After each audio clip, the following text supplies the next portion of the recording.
ಚಿಕ್ಕೋಡಿ ತಾಲೂಕಿನ ನೈಂಗ್ಲಸ್ ಗ್ರಾಮದಲ್ಲಿ ಸರ್ಕಾರಿ ಹಿರಿಯ ಪ್ರಾಥಮಿಕ ಶಾಲೆ ನೈಂಗ್ಲಸ್ನಲ್ಲಿ 77ನೇ ಗಣರಾಜ್ಯೋತ್ಸವವನ್ನು ಆಚರಿಸಲಾಯಿತು. ಎಸ್ಡಿಎಂಸಿ ಅಧ್ಯಕ್ಷರಾದ ಗುರವ್ ಧ್ವಜಾರೋಹಣವನ್ನು ನೆರವೇರಿಸಿದರು. ಶಾಲೆಯ ಶಿಕ್ಷಕರಾದ ರಾಜು ರುದ್ರಗೌಡ ಮಾತನಾಡಿ, 1950 ಜನವರಿ 26ರಂದು ಪ್ರಪ್ರಥಮ ಬಾರಿಗೆ ಭಾರತದ ಸಂವಿಧಾನ ಜಾರಿಗೆ ಬಂತು. ಭಾರತ ಅದ್ಭುತ ಸಂಸ್ಕೃತ ಕಲೆಗಳ ಆಗರ, ವಿವಿಧತೆಯಲ್ಲಿ ಏಕತೆ ಹೊಂದಿದ ಸಾಗರ ಎಂದರು. ಈ ಸಂದರ್ಭದಲ್ಲಿ ಗ್ರಾಮ ಪಂಚಾಯಿತಿಯ ಸದಸ್ಯರು, ಆಶಾ ಕಾರ್ಯಕರ್ತೆಯರು, ಅಂಗನವಾಡಿ ಕಾರ್ಯಕರ್ತೆಯರು, ಶಾಲಾ ಶಿಕ್ಷಕರು ಮತ್ತು ಮಕ್ಕಳು ಉಪಸ್ಥಿತರಿದ್ದರು. ಸಂವಿಧಾನ ದಿನ ಜಾರಿಗೆ ಬಂದಂತ ದಿನ ಇವತ್ತು 1950 ಜನವರಿ 26 ಪ್ರಥಮ ಬಾರಿಗೆ ಭಾರತದ ಸಂವಿಧಾನ ಜಾರಿಗೆ ಬಂದಂತ ದಿನ. ಭಾರತ ಅದ್ಭುತ ಸಾಂಸ್ಕೃತಿಕ ಕಲೆಗಳ ಆಗರ, ವೈವಿಧ್ಯತೆಯಲ್ಲಿ ಏಕತೆಯನ್ನು ಹೊಂದಿರುವಂತಹ ಸಾಗರ. ಇಂಥ ಒಂದು 28 ರಾಜ್ಯಗಳು, 8 ಕೇಂದ್ರಾಡಳಿತ ಪ್ರದೇಶಗಳನ್ನು ಒಳಗೊಂಡಂತಹ ಒಂದು ದೇಶ ಅದು ಭಾರತ. ಇಡೀ ದೇಶಕ್ಕೆ ಒಂದೇ ಸಂವಿಧಾನ. ಇಂಥ ಸಂವಿಧಾನವನ್ನು ಬರೆದಂತ ಸಂವಿಧಾನ ಶಿಲ್ಪಿಯಾದಂತ ಡಾಕ್ಟರ್ ಬಿ.ಆರ್. ಅಂಬೇಡ್ಕರ್ ಅವರಿಗೆ ನಾವೆಲ್ಲರೂ ಯಾವತ್ತೂ ಚಿರಋಣಿಯಾಗಿರ್ಬೇಕಂತ ಹೇಳ್ತಾ, ಅವತ್ತೇ ಒಂದು ಸಂವಿಧಾನದ ರಚನೆ ಮಾಡಲಿಕ್ಕೆ 2 ವರ್ಷ 11 ತಿಂಗಳು 18 ದಿನಗಳನ್ನ ತೆಗೆದುಕೊಳ್ಳಲಾಗಿದೆ.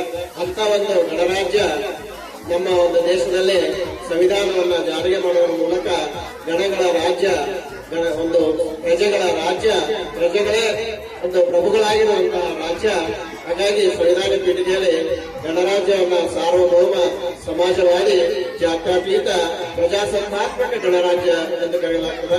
ಅಂತ ಒಂದು ಪ್ರಜಾರಾಜ್ಯೋತ್ಸವಕ್ಕೆ ಇವತ್ತು ನಾವೆಲ್ಲರೂ ಸಾಕ್ಷಿಯಾಗಿದ್ದೇವೆ. ಇದೇ ರೀತಿ 77ನೇ ಗಣರಾಜ್ಯೋತ್ಸವಕ್ಕೆ ಆಗಮಿಸಿದಂತೆ ಎಲ್ಲ ನಾಗರಿಕರಿಗೆ ನಾವು ಈ ಸಂದರ್ಭದಲ್ಲಿ ಹೃದಯದ ಅಭಿನಂದನೆಗಳನ್ನ, ಧನ್ಯವಾದಗಳನ್ನ, ಪ್ರಜಾರಾಜ್ಯೋತ್ಸವದ ಶುಭಾಶಯಗಳನ್ನು ಸಲ್ಲಿಸಿ ಧನ್ಯವಾದ.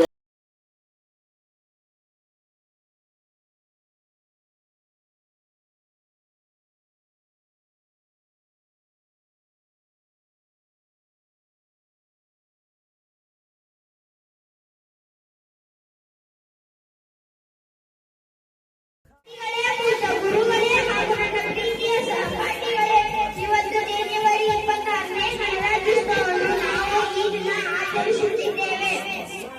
ಇಂದು ನಾವು ಭಾರತದ 77ನೇ ಗಣರಾಜ್ಯೋತ್ಸವವನ್ನು ಅತ್ಯಂತ ಸಡಗರದಿಂದ ಆಚರಿಸುತ್ತಿದ್ದೇವೆ. ಆಗಸ್ಟ್ 17ರಂದು 1947ರಂದು ನಮಗೆ ಸ್ವಾತಂತ್ರ್ಯ ಸಿಕ್ಕಿದರೆ, ಜನವರಿ 26, 1950ರಂದು ನಮಗೆ ಸಂವಿಧಾನ ಜಾರಿಗೆ ಬಂದಿತ್ತು. ಸಂವಿಧಾನ ಜಾರಿಗೆ ಬಂದ ಐತಿಹಾಸಿಕ ದಿನವನ್ನು ನಾವು ಗಣರಾಜ್ಯೋತ್ಸವ ಎಂದು ಆಚರಿಸುತ್ತಿದ್ದೇವೆ. ನಮ್ಮ ಸಂವಿಧಾನ ವಿಶ್ವದಲ್ಲಿ ಅತಿದೊಡ್ಡ ಜಟಿಲ ಸಂವಿಧಾನವಾಗಿದೆ. ಸಂವಿಧಾನದ ಶಿಲ್ಪಿಗಳು ಡಾಕ್ಟರ್ ಟಿ.ಆರ್. ಅಂಬೇಡ್ಕರ್ ಅವರ ಶ್ರಮವನ್ನು ನಾವು ವಿಶೇಷವಾಗಿ ಸ್ಮರಿಸಬೇಕು. ದೇಶದ ರಕ್ಷಣೆಗಾಗಿ ಗಡಿಯಲ್ಲಿ ಹೋರಾಡುವ ಯೋಧರಿಗೆ ಮತ್ತು ರಾಷ್ಟ್ರೀಯ ಹೋರಾಟಗಾರರಿಗೆ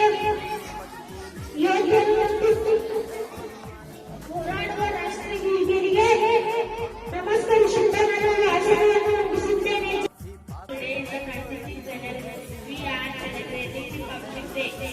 I wish you all a very happy Republic Day. Republic Day is a national festival of India, and this day 1950 our Constitution convened into Dr. B.R. Ambedkar is the father of our Constitution.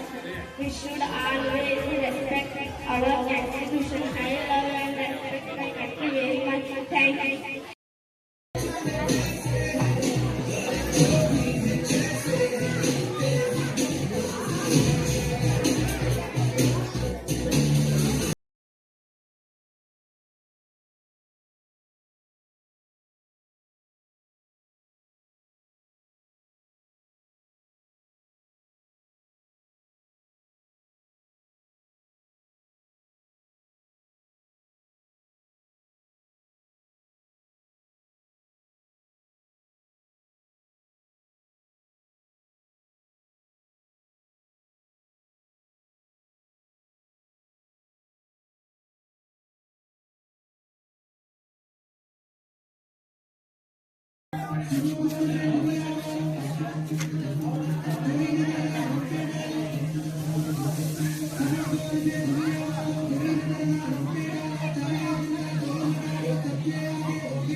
ಶುಭಾಶಯಗಳು. ಇಂದು ನಮ್ಮ ಸಂವಿಧಾನಾಚರಣೆಯ ಬಂದ ದಿನವಾಗಿದೆ. ಜನವರಿ 26, 1950 ರಂದು ಭಾರತದ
प्रवराय गुरुवे गुणगुणवे गुरुदैव्यकनक्षेत्रे गुरुधर्म सदा राज्याय गुरुपुत्र परित्रात्रे गुरुवाखण्डखण्डकाय गीतसाराय गीततत्त्वाय गीतगोत्राय धीमहि गूढगुल्पाय गण्डमस्ताय ओजयकाय धीमहि गुणाधीशाय गुणाधीशाय गुणप्रविष्टाय धीमहि एकदन्ताय वक्रतुण्डाय गौरीतनयाय धीमहि गजेशानाय बालचन्द्राय श्रीगणेशाय धीमहि एकदन्ताय वक्रतुण्डाय गौरीतनयाय धीमहि गजेशानाय बालचन्द्राय श्रीगणेशाय धीमहि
ಶಾಸನವಾಗಿ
Thank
you.